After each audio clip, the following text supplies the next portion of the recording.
দেখুন বন্ধুরা, সুজির পোলাওটা হয়ে গেছে। একদম ঝরঝরে সুজির পোলাও বানিয়েছি। এই দেখুন, দেখেই বুঝতে পারছেন একদম ঝরঝরে হয়েছে।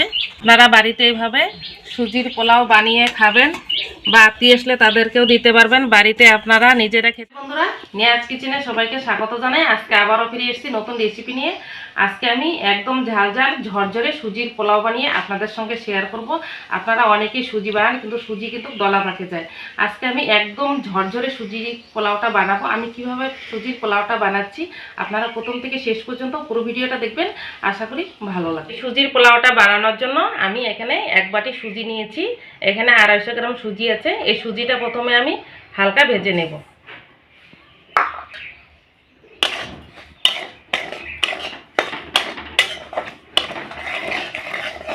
হালকা ভেজে নিয়েছি। একটা থালায় আমি এই সুজিটা নামিয়ে নেব।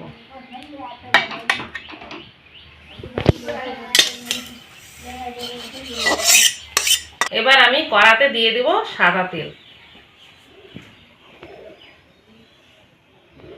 তেলটা একটু গরম করে নিব। তেলটা গরম হয়ে গেছে, এতে দিয়ে দেব আমি দুটো শুকনো লঙ্কা। এই শুকনো লঙ্কা দুটো একটু লাল করে ভেজে নেব। দিয়ে দেব তেজপাতা, দিয়ে দেব দুটো এলাচ আর তিনটে লবঙ্গ। নাড়াচাড়া করে এতে দিয়ে দেব আমি কেটে রাখা আলু। এরকম টুকরো টুকরো করে আলুগুলো কেটে নিয়েছি, দিয়ে দেব। আলুটা একটু ভেজে নিয়েছি। এখন আমি দিয়ে দিব কেটে রাখা গাজর। গাজরগুলো এইভাবে কেটে নিয়েছি।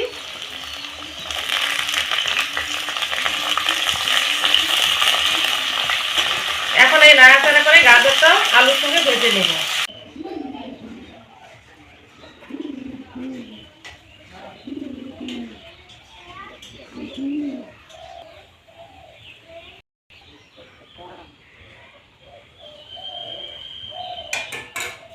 আলু আর গাজরটা ভেজে নিয়েছি।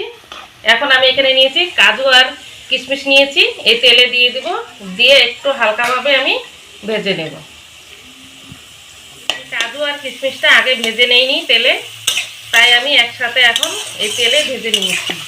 এখন আমি এতে দিয়ে দেব ফুলকপি কেটে নিয়েছি ছোট ছোট করে। এই কপিগুলো দিয়ে দেবো। আমি একটু হালকা কপিগুলো সেদ্ধ করে নিয়েছি।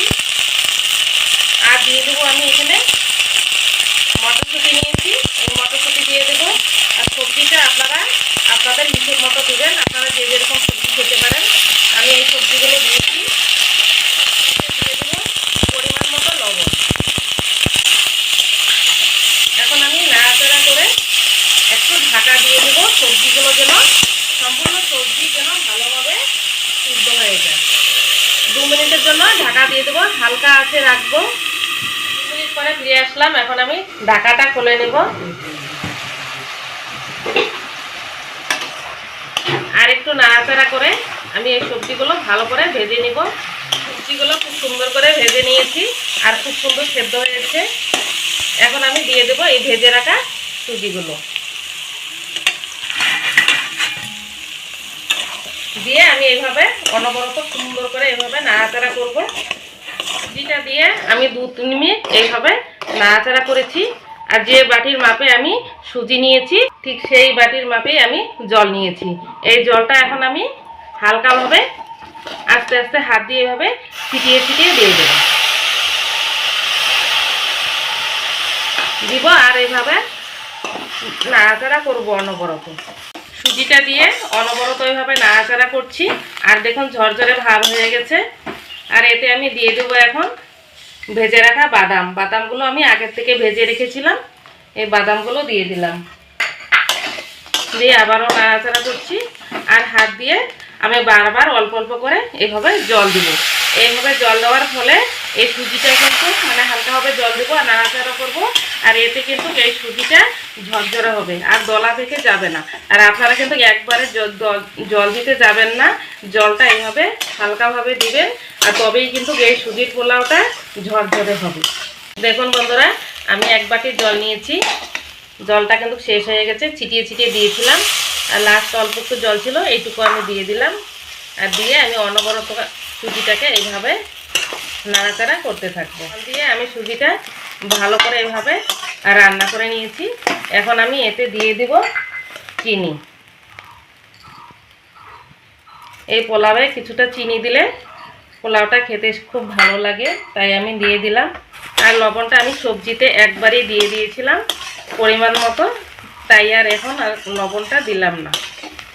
এখন আমি দিয়ে দেব 1 চামচ ঘি দিয়ে দেব। ঘিটা দিয়ে আবারও আমি খুব ভালো করে নাড়াচাড়া করব।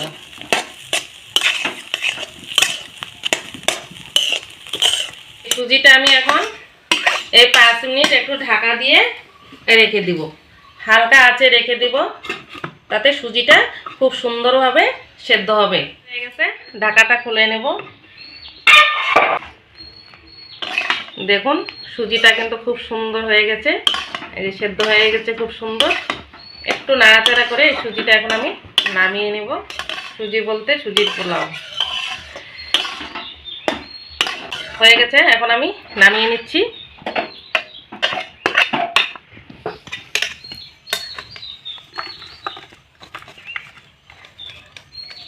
বন্ধুরা, সুজির পোলাওটা হয়ে গেছে, একদম ঝরঝরে সুজির পোলাও বানিয়েছি। এই দেখুন, দেখেই বুঝতে পারছেন একদম ঝরঝরে হয়েছে। আপনারা বাড়িতে এইভাবে সুজির পোলাও বানিয়ে খাবেন, বা আত্মীয় আসলে তাদেরকেও দিতে পারবেন, বাড়িতে আপনারা নিজেরা খেতে পারবেন, বাচ্চা কাচ্চাদেরকেও দিতে পারবেন, খুবই ভালো লাগবে। আজকের এই সুজির পোলাও রেসিপিটি ভালো লাগলে লাইক করবেন, কমেন্ট করবেন, শেয়ার করবেন, আর চ্যানেলটিকে সাবস্ক্রাইব করে পাশে থাকবেন। ততক্ষণে সুস্থ থাকবেন, ভালো থাকবেন। ধন্যবাদ।